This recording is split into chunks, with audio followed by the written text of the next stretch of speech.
Hey everybody, it's Rob from Discards, the creator of Discards, coming to you talking about the game.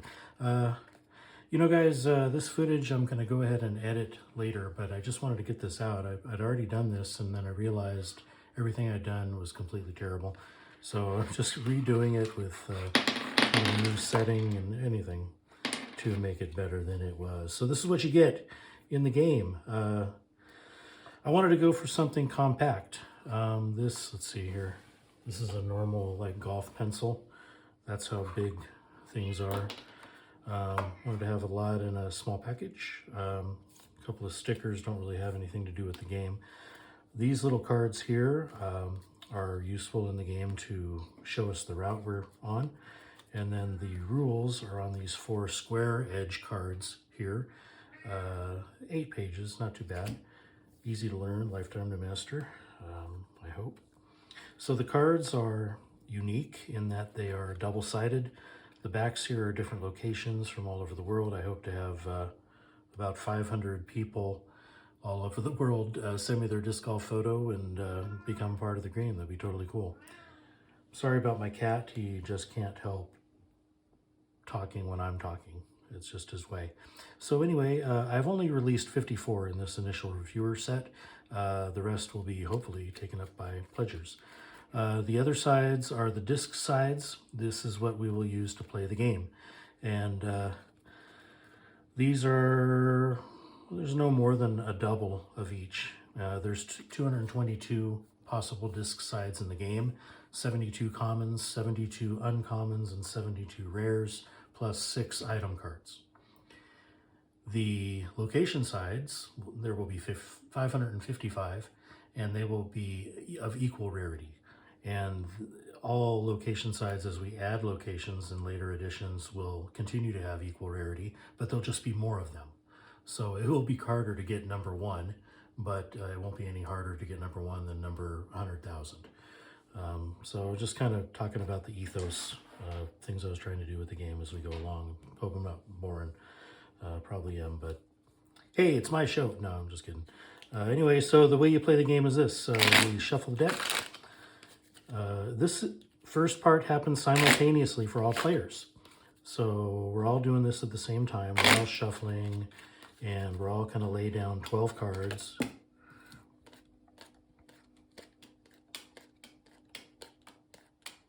We're not really laying them down. We're going to put them in our hands. Oh my gosh, I didn't put these all right side ups. So we have these 12 cards, and it's time to load the bag. So the bag is the cards we play with on the table. And you can have a putter, you can have 2 mid-ranges, and you can have 3 drivers. It's a small bag, but it should be adequate to the task.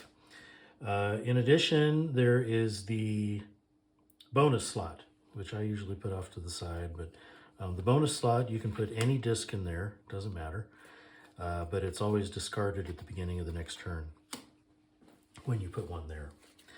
And discards are, when you discard a card, it's kind of a big deal because you're trying to conserve cards as a general rule in the game. So here we are, we've laid down our cards, and now we're going to cut to reveal the hole we play. Valley View in New Berlin, Wisconsin, basket 16, par 3. Okay, so that's our location. Now we're going to lay down the route. I'm just decided to go for par route for this set of videos, for this particular video, because yeah, it's just easier that way to get started. And through the magic of video, we'll speed this up.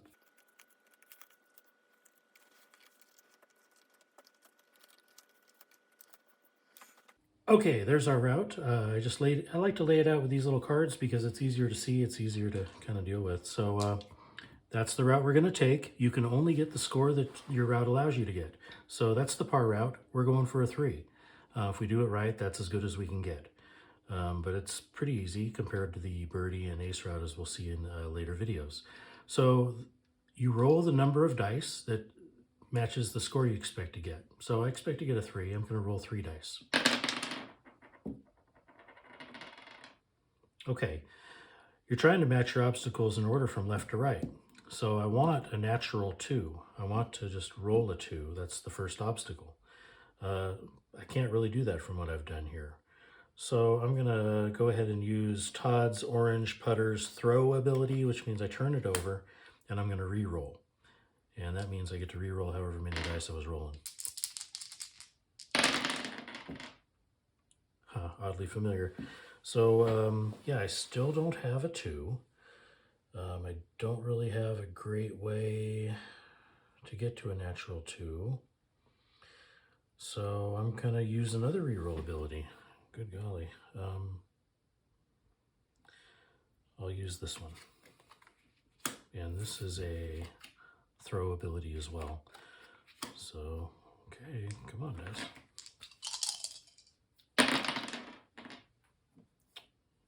This is embarrassing. We're going to learn how to scramble, I think, in this video, but let's see. We're going to try one more time with the reroll.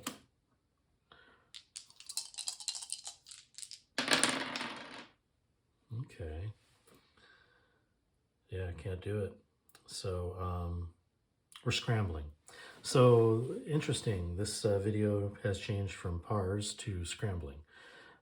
That's discards for you. So scrambling means you've run out of options with your cards. You keep rolling terrible, and now what do? So I had to make up a mechanism for that, and what we do is all cards in your hand, in your deck, and in your bag on the table lose all their abilities, and they have this ability. You can discard them to move your dice by 1. And you discard them in order of like this, from the table, from your hand, and then from your deck. And each time you discard another disc from the time before. So the best thing to do is to pick a dice, and then I'm going to discard a card to move this one to a 2. Okay, I passed that obstacle. This is the scrambling mechanic. This is different from the normal game, but anyway, we're doing it. So I need to move that 2 to a 3, so I have to discard 2 cards because it's the second time I'm using the ability. Moving it to a 3. There we go. All right, now I have to match that 6. So I have to discard 3 cards to move the dice to a 4. I have to discard from my hand 4 cards to move the dice to a 5. And I have to discard from my hand and the deck 5 cards to move from a 5 to a 6. So there's 1, 2, 3, 4, 5. Okay. So we scrambled and we made it in the basket. So how many shots did that cost us?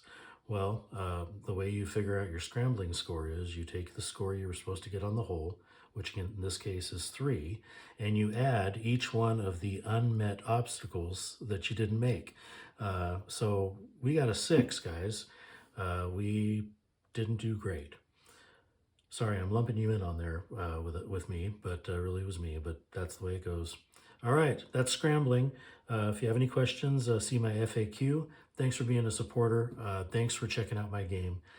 It really means a lot that somebody is interested in this. I've spent the better part of 5 years working this thing up. So thanks again. Tell me what you think in the comments or drop me an email. You know how to get a hold of me. Thanks again, guys.